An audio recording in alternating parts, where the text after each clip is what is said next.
সকল ছাত্রছাত্রীকে আমার অনলাইন ক্লাসে শুভেচ্ছা ও স্বাগতম। আশা করি তোমরা সবাই ভালো আছো। আজ তোমাদের উচ্চতর গণিতের প্রথম পত্রের তৃতীয় অধ্যায় এবং তৃতীয় অধ্যায় অনুশীলনী 3.3 নিয়ে আমরা আলোচনা করব। প্রথমে আমরা দেখব এই 3.3 হচ্ছে ত্রিভুজের শীর্ষবিন্দু স্থানাঙ্কের মাধ্যমে এই ত্রিভুজের যে ক্ষেত্রফল নির্ণয়ের সূত্র প্রয়োগ। তার আগে আমরা জানবো এই ত্রিভুজের ক্ষেত্রফলের সূত্র কিভাবে উৎপত্তি হয়েছে। সেই ক্ষেত্রফলের সূত্রটি দেখব আমরা। এখানে দেখো এবিসি একটি ত্রিভুজ দেওয়া রয়েছে। এই এবিসি ত্রিভুজের তিনটি স্থানাঙ্ক যথাক্রমে এখানে হচ্ছে ax1 y1 এবং বি এর স্থানাঙ্ক হচ্ছে x2 y2 এবং সি x3 এবং y3। তাহলে এ বি এই সি হতে যথাক্রমে আমরা দেখো এখানে বিএম এ এল এবং বিএম এবং সিএন এই লম্ব আঁকি। এখানে ও বিন্দু হতে ও এল হচ্ছে x1, ও এম হচ্ছে x2 এবং ও এন হচ্ছে x3। অনুরূপ ভাবে আমরা যদি এই লম্বগুলো y স্থানাঙ্ক দেখো, এখানে এ এল হচ্ছে y1, B N M N হচ্ছে y2 এবং cn হচ্ছে y3।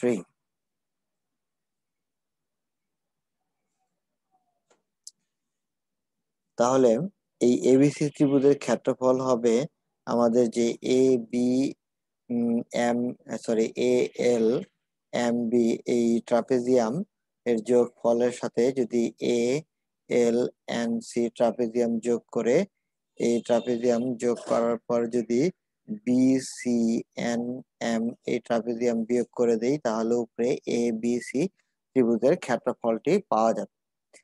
তার আগে আমরা জেনে নিব ট্রাপিজিয়ামের ক্ষেত্রফলের সূত্রটি কি। ট্রাপিজিয়ামের ক্ষেত্রফলের সূত্রটি হচ্ছে হাফ ইন্টু লম্ব দূরত্ব, যে বাহু দুটি সমান্তরাল বাহু দুটি, সেই সমান্তরাল বাহু দুটির মধ্যবর্তী দূরত্ব এবং এই সমান্তরাল বাহুটির যোগফলের সমান।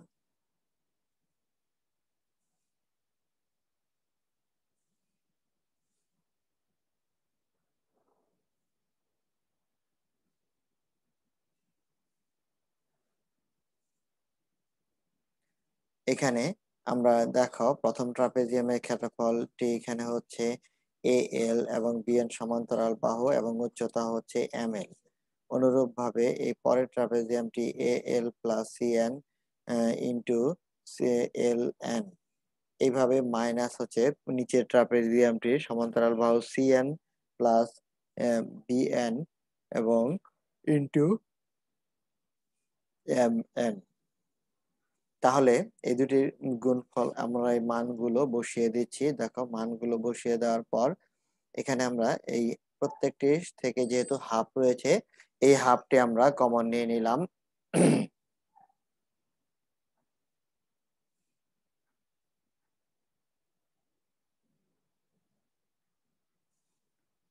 এরপর দেখো এখানে আমরা গুণ করে দিব প্রত্যেকটি। গুণ করার পর আমাদের দেখো এই সমীকরণটি রয়েছে x1 y1 এবং x2 y1 এবং x2 y3 x3 y2। এভাবে যে সমীকরণটি রয়েছে, এই সমীকরণটিকে যদি আমরা নির্ণায়ক আকারে প্রকাশ করি, তাহলে আমরা এমন পাই x1 y1 y2 x2 y2 এইভাবে plus x2 y2 divided x3 y3 এইভাবে x3 y3 নিচে হচ্ছে y1 এবং y2। এই সমীকরণ 1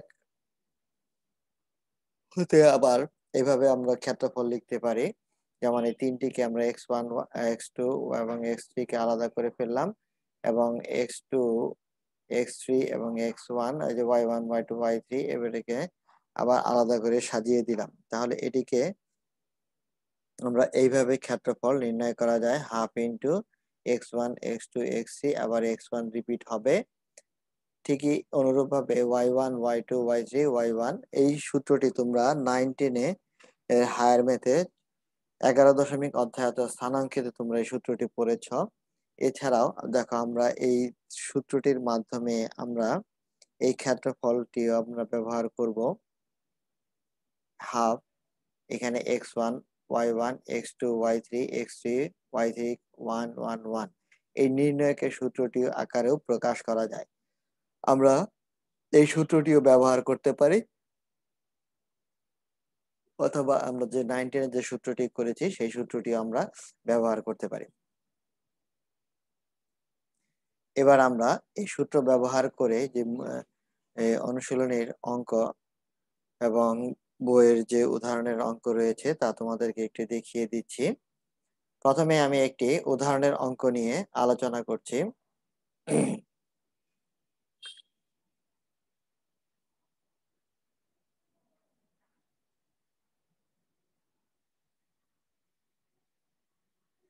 দেখো -4, -4, -3, -1, -2 এবং 3, -2 বিন্দুগুলো দ্বারা গঠিত ত্রিভুজের ক্ষেত্রফল নির্ণয় করতে হবে।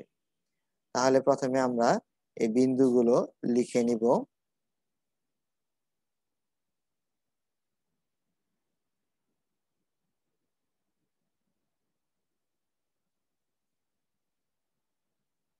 তাহলে বিন্দুগুলো লেখার পর দেখো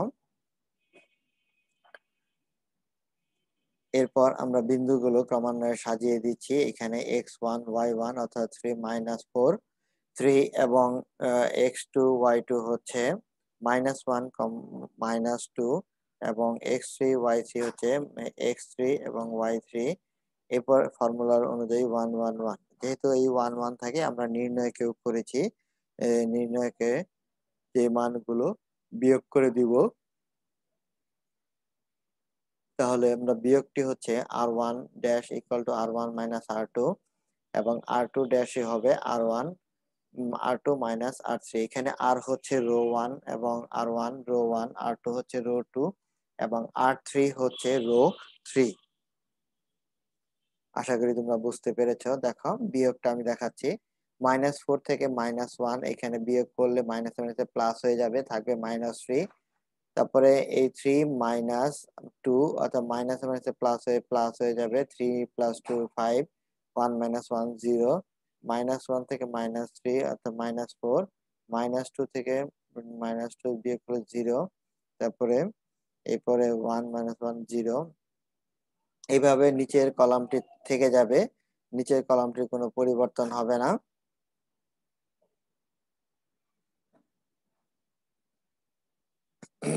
তারপর দেখো এখানে আমাদের যেহেতু 0 0-এর জন্য কোনো সংখ্যা আসবে না, কারণ 0 দিয়ে গুণ করলে সংখ্যাটি 0 হয়ে যাবে। তাহলে এই 1 বরাবর যদি আমরা ধরি, তাহলে এই রো এবং এই কলামটি বাদ যাবে, থাকবে এটি -3, এখানে -5 -4 0। আর গুণ করে দাও, এখান থেকে 3 × 0 = 0। আর এখানে মাইনাস, সূত্রের মাইনাস, আর এখানে -20 + 20, তাহলে 2 দিয়ে কাটাকাটি করলে আসবে 10 বর্গ একক। অর্থাৎ এটি হচ্ছে আমাদের নির্ণেয় ক্ষেত্রফল এই ত্রিভুজের।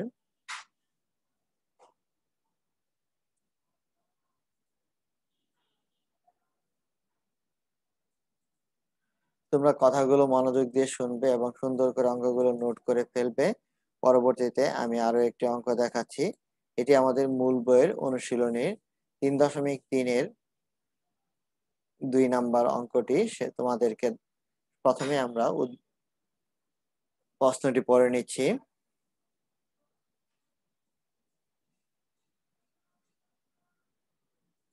এখানে এ দেওয়া রয়েছে 3,4, এ 3,4 এবং বি হচ্ছে 2t, 5 এবং সি হচ্ছে 6, t।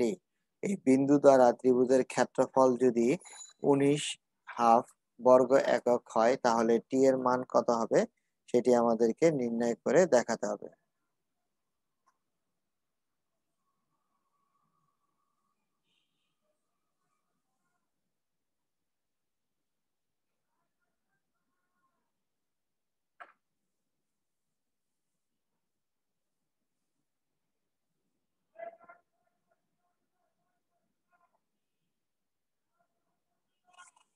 তাহলে আমরা প্রথমে আমরা দেয়া আছে এগুলো লিখে নিব, এই শীর্ষবিন্দুগুলো, অর্থাৎ এখানে শীর্ষবিন্দু, ত্রিভুজের শীর্ষবিন্দু এ এবং বি অর্থাৎ 2t, 3 এবং সি 6, দেয়া রয়েছে।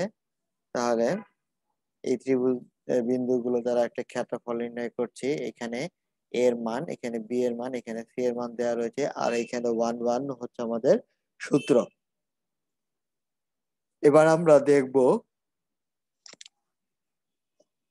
তোমাদের এর আগেও বলেছি আমরা যে বিয়োগ করেও করতে পারি অথবা সরাসরি বিস্তার করেও অঙ্কটি করতে পারি।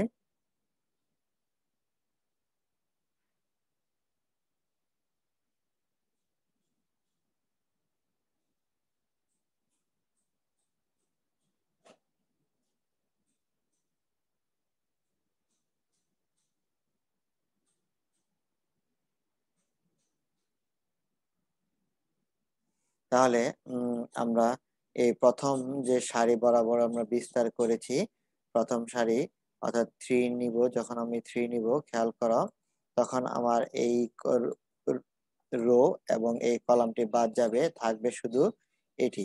তাহলে 5 × 1 5 মাইনাস, সূত্রের মাইনাস, এবং t × 1 টি রয়েছে।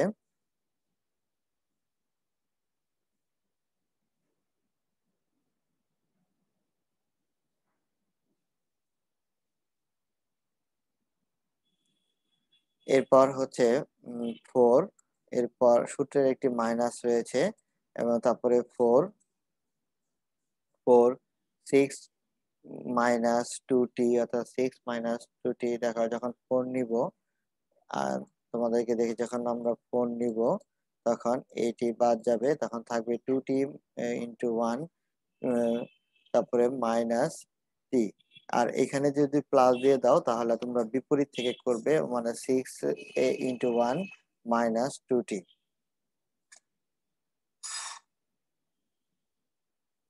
এরপর এরপর যদি আমরা 1 নেই, এখন আমরা যদি 1 নিব, 1 নেওয়ার পরে এই কলাম, এই রো এবং এই কলামটি বাদ যাবে, থাকবে এটি। তাহলে 2t² মাইনাস 5 6 30, অর্থাৎ 30।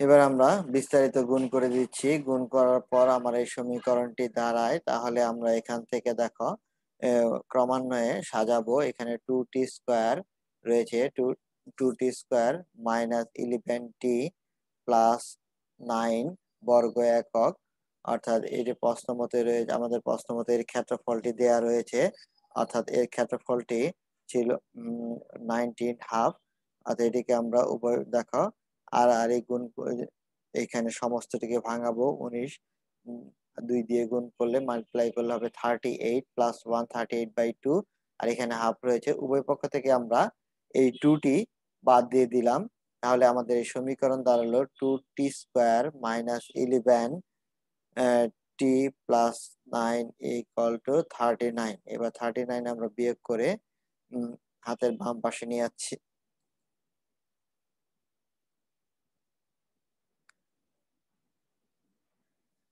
তারপর এই 39 দেখো বিয়োগ করে নিয়ে আসলে আমাদের এখানে হবে 30।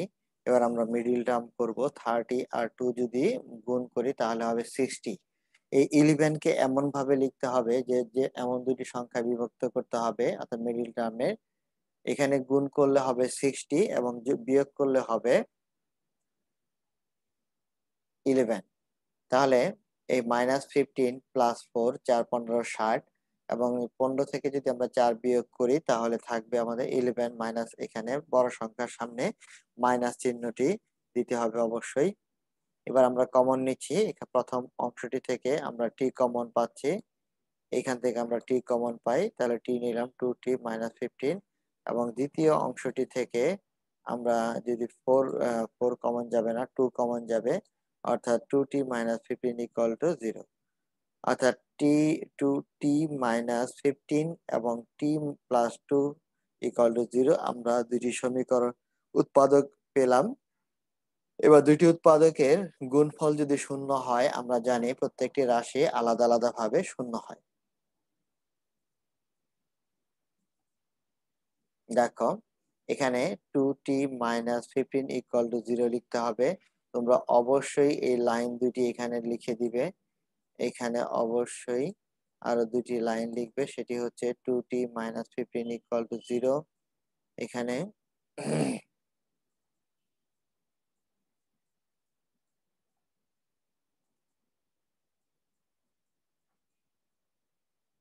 এরপর এই পাশে লিখবে 2 t+2 ইকুয়াল টু 0, অথবা তাহলে টি থেকে আমরা এখানে দুটি মান পাচ্ছি। টি এর একটি হচ্ছে -2, অপরটি হচ্ছে 15/2, অর্থাৎ এটি হচ্ছে টি এর নির্ণেয় মান। আমরা আর একটি অঙ্ক দেখব আজ। এটি আমাদের আজকের লেকচারের শেষ অঙ্ক। তোমরা ভালো করে দেখে নাও। এখানে এ এর মান কত হলে এ এবং 2, এখানে স্থানাঙ্ক রয়েছে এ কমা 2t 2 - 2a এবং 1 - a এবং 2a এবং এবং -4 -a এবং 6 - 2a বিন্দু তিনটি একই সরল রেখায় অবস্থিত। তাহলে মনে করি বিন্দুত্রয় এ দেওয়া রয়েছে এ কমা, এটিকে আমরা এ ধরে নিলাম। পরের যে বিন্দুটি রয়েছে সেটিকে আমরা বি ধরে নিব এবং এই লাস্টে যে স্থানাঙ্কটি এটিকে আমরা সি ধরে নিলাম। এখন দেখো এই ত্রিভুজের ক্ষেত্রফল, যেহেতু বিন্দুগুলো যদি সমরেখা হয়, আমরা জানি ত্রিভুজের ক্ষেত্রফল শূন্য হয়। তাহলে সেই ক্ষেত্রে আমরা প্রথমে প্রশ্ন মতে লিখে নিতে পারি হাফ, এখানে এ স্থানাঙ্ক এ 2 - 2a এবং বি এর স্থানাঙ্ক 1 - a 2a এবং -4 - a 6 - 2a। এবার আমরা একটু বিয়োগ করব R1 থেকে R2 এবং R2 থেকে R3। এই জন্য আমাদের দেখো এখানে অবশ্যই শর্তটি সাইড নোটটি দিয়ে দিতে হবে। আমরা কি কি বিয়োগ করছি।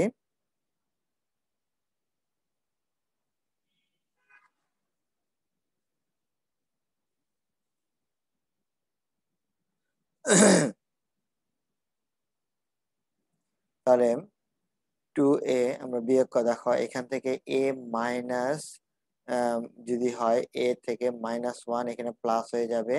তাহলে এই a এবং প্লাস a যোগ করে হয়ে যাবে 2a, আর সূত্রে এখানে -1। আবার এই 2 - 2a -2, তাহলে -2 -2 যোগ করলে -4a, অর্থাৎ 2 - 4a। একইভাবে এই 1 - 1 0 হবে এবং পরবর্তী যদি R2 - R3 করি এটিও 0 হবে।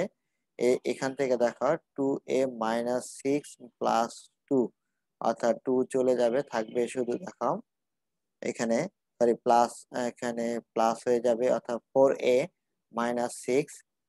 আর এটি থেকে যদি বিয়োগ করি 1 - a, সেখান থেকে আমরা এই সমীকরণটি পাচ্ছি। এবার আমরা বিস্তার করব 1 ধরে। দেখো এই 1 বরাবর আমরা ধরে নিব। 1 ধরলে এটি চলে যাবে এবং থাকবে, এটিও চলে যাবে, থাকবে শুধু এই চারটি। তোমরা ক্যালকুলেশনটি আরেকবার দেখে নাও। তাহলে এখানে আমরা এই চারটি পেলাম। তবে আর গুণ করব, 2a -1 এর সাথে গুণ হবে 4a -6, আবার সূত্রের একটি মাইনাস, আবার এখান থেকে এটির সাথে 5 গুণ হবে। এবার আমরা গুণ করে দিচ্ছি 2 এর সাথে 4a 8a², 2 এর সাথে 6 -12a, আবার -1 দিয়ে 4 গুণ করব। আবার এখানে দেখো মাইনাসে মাইনাসে প্লাস, এইভাবে 5 দিয়ে -10। এবার 4 5 20। তাহলে আমরা এবার একটু যোগ বিয়োগ করে নিচ্ছি। তোমরা নিজেরাই যোগ বিয়োগটা দেখে নাও ভালো করে।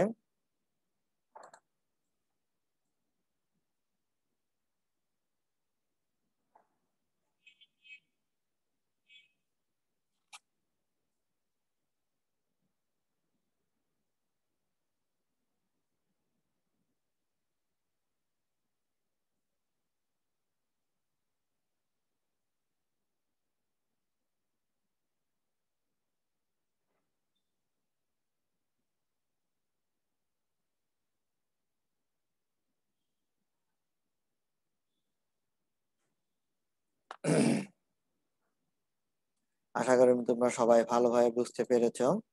এবার আমরা উৎপাদক দুটির গুণফল যদি শূন্য হয় তাহলে প্রত্যেকটি আলাদা আলাদা ভাবে শূন্য হয়ে যাবে।